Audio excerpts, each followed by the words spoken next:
So hello everyone. JCC Gurukul के सभी member वासियों की तरफ से आप सभी को जोहार अभिनंदन व्यक्त करते हैं। आज के सेशन में हम लोग झारखंड चौकीदार भर्ती से रिलेटेड कुछ बातें करने वाले हैं। जैसा कि हर एक वीडियो में लगातार विद्यार्थियों के द्वारा ये कमेंट देखने को मिल रहा है कि आखिरकार धनबाद चौकीदार का सेकेंड मेरिट लिस्ट कब आएगा, लोहरदगा चौकीदार का अपडेट दीजिए, पूर्वी सिंहभूम में क्या चल रहा है, जमशेदपुर में क्या चल रहा है। तो ऐसे बहुत सारा ज़िला यदि हम लोग बात करते हैं तो शायद कुछ ही ज़िले होंगे जहाँ पे सारे सीट कंप्लीट रूप से पूर्ण तरीके से फिल हो चुके हैं। बट बहुत सारा ज़िला में आप देखिएगा कहीं पे 40 सीट, कहीं पे 50, कहीं पे 80, कहीं पे तो 100 सीटों तक भी संख्या खाली है। और लगातार विद्यार्थियों के द्वारा ये चीज़ किया जा रहा है कि सेकेंड लिस्ट आखिरकार कब निकलेगा। तो आप सबों के लिए और इस टॉपिक पर ये अंतिम वीडियो रहने वाला है सेकेंड मेरिट लिस्ट पर। इससे पहले भी मैं आप सबों को कई बार इस बात पर अवगत करा चुका हूँ कि देखिए, यदि आप लोग शांत बैठे रहिएगा, जो टीम गठित की गई है भर्ती करवाने के लिए, आप उसके भरोसे बैठे रहिएगा कि उधर से जब ऑफिशियल नोटिस आएगा तब हम लोग ये चीज़ वो चीज़ करेंगे, तो आप लोग बैठे ही रह जाइएगा।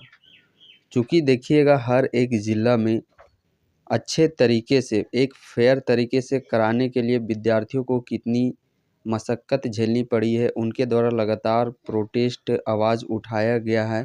हर एक ज़िला में आप लोग देखिएगा जैसे कुछ वहाँ पे अनियमितता बरती जा रही थी, जब विद्यार्थियों ने उनके खिलाफ़ आवाज़ उठाया तब जाकर के आप देखिएगा कि वहाँ पे फिर से छानबीन होने के बाद कई ज़िला में तो देखिएगा दोबारा वैकेंसी निकाला गया, उस वैकेंसी को रद्द करके और दोबारा दूसरे नए सिरे से उस भर्ती को आगे बढ़ाया जा रहा है।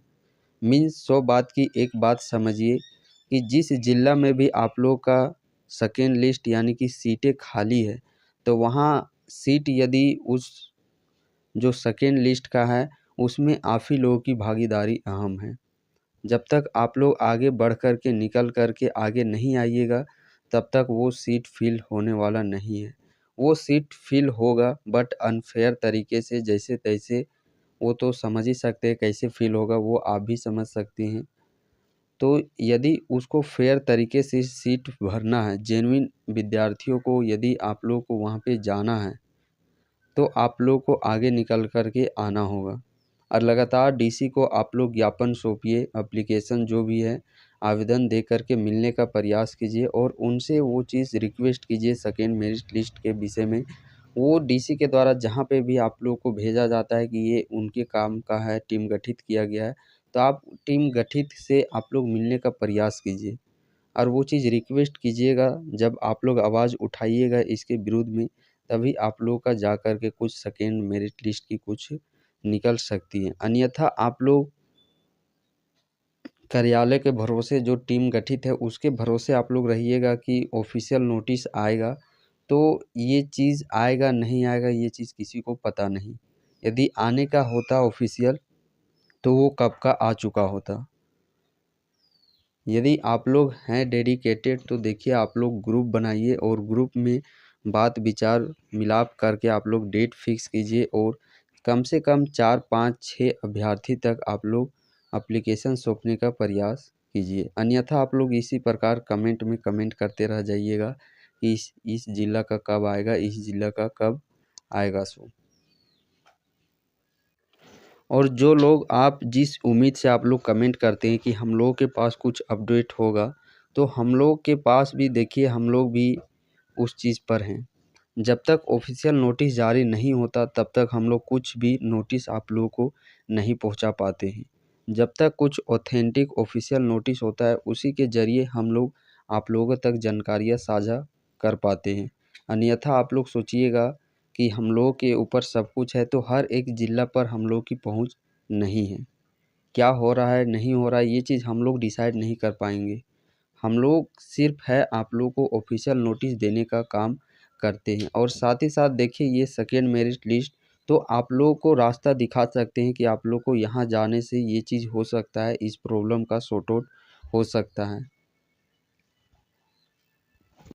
और इस सेकेंड मेरिट लिस्ट में आप लोग की मैं इस प्रकार मदद कर सकता हूँ कि आप लोग देखिए जितने भी अभ्यर्थी एक होंगे, आप लोगों का ग्रुप तो बना ही होगा।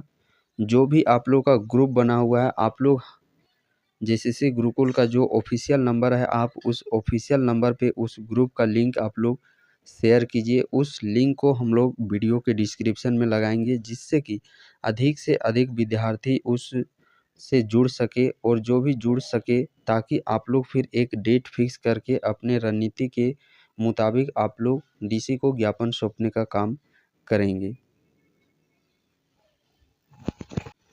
और हाँ, इस काम में आप लोग जितना देरी कीजिएगा, जितना इसमें डिले होगा, समझिए कि वो सीटें अनफेयर तरीके से आप लोग के भर दिए जाएंगे। और जब अनफेयर तरीके से भर दिया जाएगा तो फिर आप लोग कुछ नहीं कर सकते। और वो चीज़ तो कहावत आप लोगों ने सुना ही होगा कि गर्म लोहे में ही हथौड़ा मारने से कुछ आप लोग का बदलाव हो सकता है, अन्यथा जब लोहा ठंडा हो जाएगा उस समय कितनों ही हथौड़ा मार लीजिए, वो अपना शेप और आकार बदलने वाला नहीं है।